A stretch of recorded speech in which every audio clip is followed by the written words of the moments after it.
الحمد لله رب العالمين، والصلاة والسلام على خير خلق الله محمد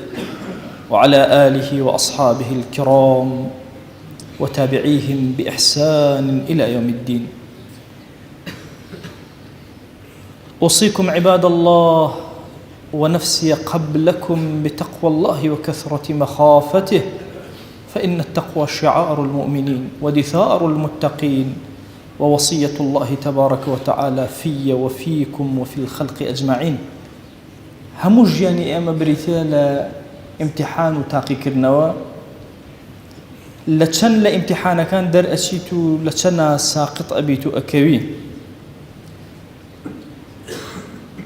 تنانت مالو سروتو سامان جوركاني مال هر همويان هموي فتنة وتاقي كرنوا أولادكان أولادي أولادان هموي فتنة بوتو تاقي كرنوا بوتو. أفرمي إنما أموالكم وأولادكم فتنة، ميداني تاقي كرنوي تو لناو من على كانتا لناو مالو سروتو سامانتا. أحسب الناس أن يتركوا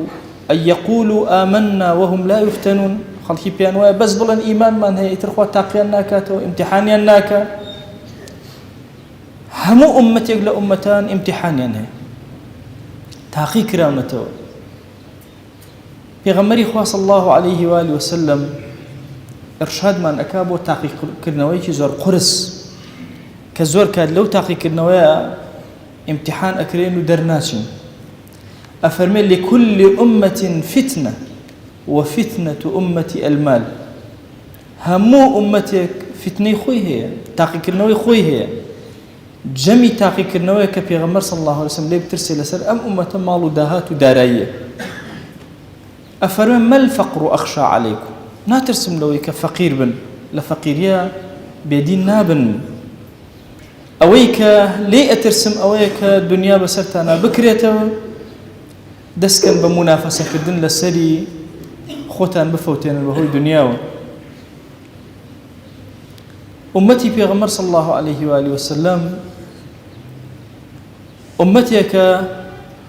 كفقير نية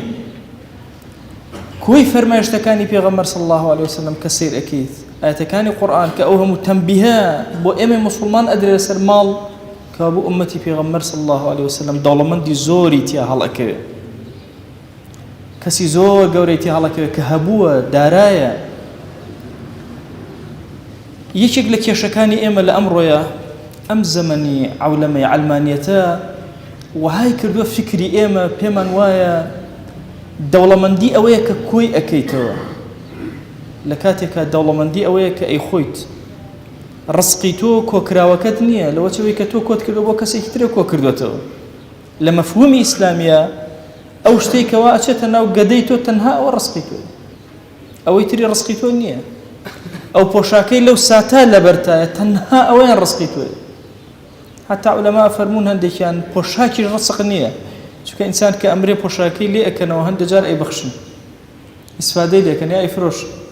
تنانت أولش نابت رزقيتو تنها أويك شو تخوار وترزقيتو.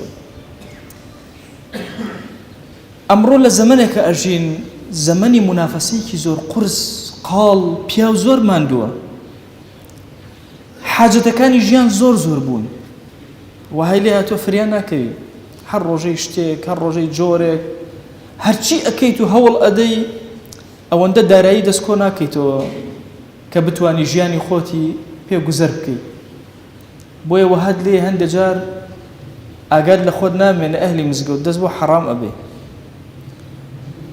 أزاني إمام عمر رضا ورحمة خيله بيفرمي واجب لسر إيمان داران بيش أو يبتشنا بازار في فقه معاملات بن بويا حلال وحرام ليكنو دسباكترين أمين ترين جوان ترين بازرگان لبازار مسلمان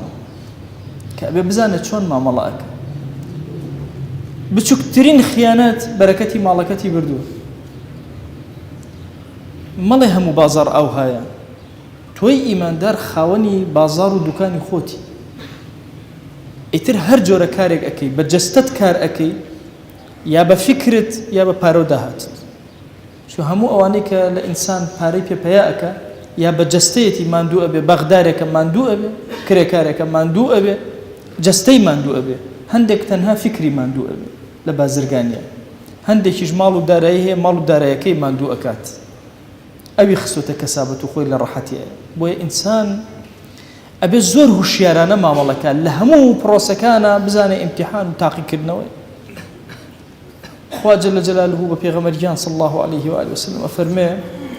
سەر سڕ لەمێنێ لە ئەموال و ئەولادی کافر و بێدین و منافق فلا تعجبك أموالهم ولا أولادهم أمانة إنما يريد الله أن يعذبهم بها في الدنيا خوا جل جلاله إيه بما عذابيا بدا للدنيا طبعا مفهومك هي زوركات ألين لو مفهومه ألين عذابي خلق هرهم إلى آخرته هندي عذابي خوا هي للدنيا طبعا إنساني مسلمان لغل كافر هردوك هندي عذابي هي للدنيا أو مفهومه بالركرته إمام السرخسية فرمي أجر خوا عقوبيك داي لسرزوية غلطي كتكر عقوبيك داي خط لقيامته عقوبتنا شوف خوا زور كريمة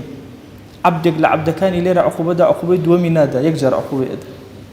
أفنون بو كافر أبيت دوجار ليرة عقوبة أخوا لولاش عقوبة ويتوي إيمان دا لخيرك زور قولا لجر رحمه كرمي خوايا زور كات مالو دارایی چاوبڕینە ماڵ و دارایی چاوبڕینە کافر منافسەی کافر ئێمە توش سەرگەردانیەکە عرضمکردن لە وتاری ترە ئەمە ئەوە ناگەینە مسلمان کاسبی نەکە باشترین کاسبکار لە بازارە مسلمانە یەک دینەر نەهێڵە بکەوتە خوارەوە چێ پەیەکە بەڵام بە حەڵاڵ پەیەکە گرنگ ئەوەیە لە ئەمڕۆیە چاوی خۆمان زیاتر کەینەوە هەدەفی ئەم خوتبەیەم تەنها ئەمەندەیە مسلمان نەچی شوێن بازارکەوی نەچی شوێن ئیعلامکەوی والله کاڵایەکت هەیە کاڵایەکی حەڵاڵی جوان یەک ڕکلامی دروی بۆ بکە کاڵاکەت حرامە یەک ڕکلامی دروی بێ چاوت زۆر کراوە بێ لە بازاڕە بێ زۆر عەقڵانە مامەڵەکەی توی ئەهلی مزگەوت لەناو خەڵکا دیاری کوردستان جەنگی زۆر گەورەی لەگەڵا کراوە ویستوانە شکۆی تاکی کورد بشکێنن ئەو هەموو حەرەکە نێربازی و نازانم چیانە هەمووی بۆ شکاندنی تاکی کورد شکۆیەتی ئەیانێ ئوسرە و ماڵەکە تێک بن ئەیانوێ لقمەی حرامش بکەنە ناو قوڕکتەوە تۆی ئەهلی مزگەوت چۆن لە مزگەوتە جوان ئەوەستی لە حوزوری خوای لە بازاڕە ئاوا جوان ئەوەستی لە حوزوری خوای وەلیەکانی خوا تەنها ئەهلی مزگەوت نین ئەوانەی لە بازاڕە شەڕی حەڵاڵ خۆری ئەکەن لە هەموو کەس زیاتر ئەوانە ئەبنە وەلی خوا جەل جەلاله یەکێ لە گەورە پیاوان خەو ئەبینێ لە خەوە ئەڵێ خوای گیان وەلیەکی زۆر گەورەم پیشان بدە لەسەر زەویە پێی ئەڵێن بچۆ لە لای مسچیەکان لەوێ وەلیەکی خوا ئەبینی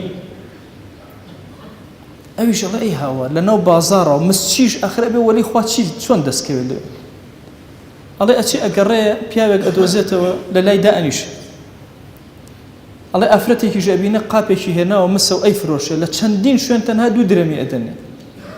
ئەڵێ ئەویش سەیری قاپەکە ئەکاڵێم قاپە بۆ ئەفرۆشی مە شتێکی زۆر چاکە ئەڵێ کوڕەکەم نەخۆشە ئەمە بفرۆشم تەنها لەبەر ئەوەی 6 درهم دەست کرد ئەڵێ نەکەی بە 6 درهمی بفرۆشی ئەمە 20 درهمەکە 20 درهمیەداتی لێ ئەکڕێ کابرا سەری سوڕەمێنە پێی ئەڵێ تۆ مامەڵەیەکی سێرەکەی هەموو بازاڕ ئەم ئافرەتە گەڕا 2 درهمیان ئەدایە ئەڵێ من زانیم حاجەی ئەم ئافرەتە ئەمەی پێ ئەفرۆشێ من شتەکەم لێ نەکڕی بەس نەمویست ڕووی بشکێنم ئەم فەقیرە شتەکەی خۆیم لێ کڕی و خێرێکیشم داوەتێ ئەفەرمێ لەمەوە تێگەیشتم وەلی خوا ممکنە لە بازاڕ هەڵتۆقێ و دروست بێ ببێتە کەسایەتێکی زۆر گەورە و ڕەحمەتێکی زۆر گەورە بۆ سەر زەوی گرنگ ئەوە نییە لە سەر زەویە چۆن مامەڵەکە گرنگ ئەوەیە لە لای خوا جەل جەلاله و تۆ کیت و چ ڕقەمێکی أبو هريرة فرمى الرجل يبسرتنا ليأتين على الناس زمان لا يبالي المرء بما أخذ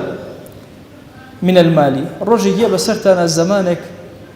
كزجوا بونادا أي أو مالي لكيوست كدسي أكيوية تشنجي لكيوي أم من الحلال أم من الحرام لحلال ويا لحرام ويا مهم ويا باردس كي لجد السيابي نا كسي إيمان دار وأهل مزجود أمانية كسي كجنجاوري نو بازار جنگاوری حلال بدوای حلال ئەگەڕێ جنگاوری ڕاستی و صدقە ئەبێت تۆی ئیماندار وەکو خاڵ وابی لەناو بازاڕە چۆن دەموچاوێکی سپی جوان خاڵێکی پێ بێ دەرئەکەوێت تۆی ئیماندارە بێ ئاوابی معقول نییە لە بازاڕە موسڵمان و غێرە موسڵمان وەکو یەک کاسبی بکە خەڵک متمانەی نەمێنێ کە چی بکڕە چۆن بکرە و لەکوێ بیکرێ نەترسی لەوەی کەمت دەست ئەکەوێ ئیمامی عوثمان کۆتا قسم لە خزمەتانە دەوڵەمەندترین کەسی ناو قوڕەیش پێی ئەڵێن بە چی دەوڵەمەند بووی ئەفەرمێن لا ئەزدەری ریبحان لەبەرەوەی هیچ قازانجێکم بە کەم نەزانی هەر شتێک قازانجێکم یەکسە فرۆشتومە بە کەم نەزانێەوە گرگ حەرەکەی بازار هەبوو بێ لا ئەزدەری ریبحان بڕۆ حەڵاڵ و کەمەی حەڵاڵی خۆت خوا بەرەکەتێکی زۆر گەورەی تێ ئەکات بەتابەتی لەم زەمەنە واللهی وەلیەکانی خوا لەسەر زەویە ئەوانن کەوا عەوداڵی حەڵاڵن و بە دوای حەڵاڵاوێڵ خوای گیان هاوار بۆ لای تۆ ئەهێنین لەم زەمەنەی کافر حرامی زۆر کردو و بڵاو کردوێتەوە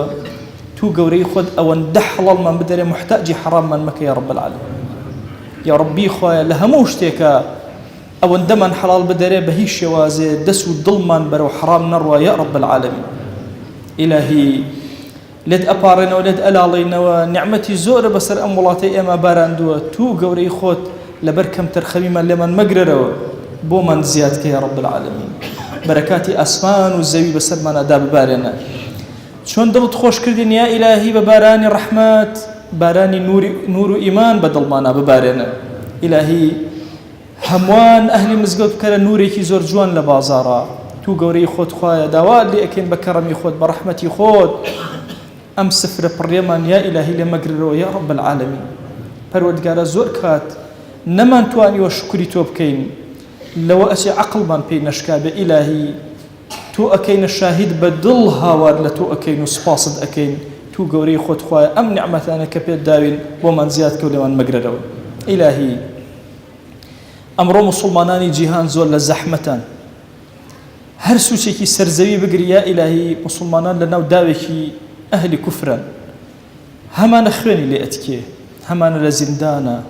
هەمانە عارەقەی لێ ئەتکێ هەمانە فرمێسکەکانی دا ئەبارێنێ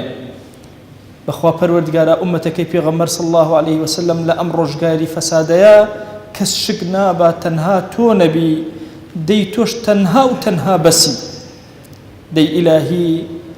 هاواری زەلیلی ئەم ئومەتە بۆ لای تۆ بەرزەکەینەوە خوێنی تکاوی ئەم ئومەتە بۆ لای تۆ بەرزەکەینەوە فرمێسکی ڕژاوی ئەم ئومەتە بۆ لای تۆ بەرزەکەینەوە نەسڕەت بە ئومەتی پێغەمبەر بدە صلی الله عليه وسلم یا ئیلاهی ئەم یاسا زاڵمەی جیهانمان بۆ بگۆڕە یا رب العالمین عدالەتی خۆت بخەرەوە سەر زەوی یا ئەکرەم الئەکرەمین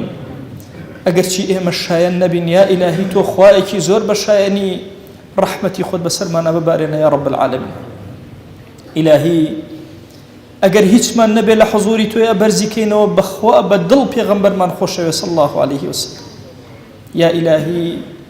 داوات لێ ئەکەین بە ڕەحمەتی خۆت و بە کەڕەمی خۆت سڵاوی دڵی ئێمە بگەێنە پێغەمبەر صلی الله عليه وسلم سەڵەواتی خۆت بەسەریا ببارێنە یا ئیلاهی یەک ناومان لە خزمەتیا بێنە ئیلاهی ئەم عەبدانە ئەهلی مزگەوت و دەستنوێژن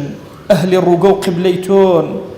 خۆت شاهیدی ئەمانە ڕکوع تەنها لە حضوری تۆیە ئەبن ئیلاهی ئەمانە سەری بەرزیان تەنها لە سوژدەیە لە حضوری تۆیە نەبی ئەکەن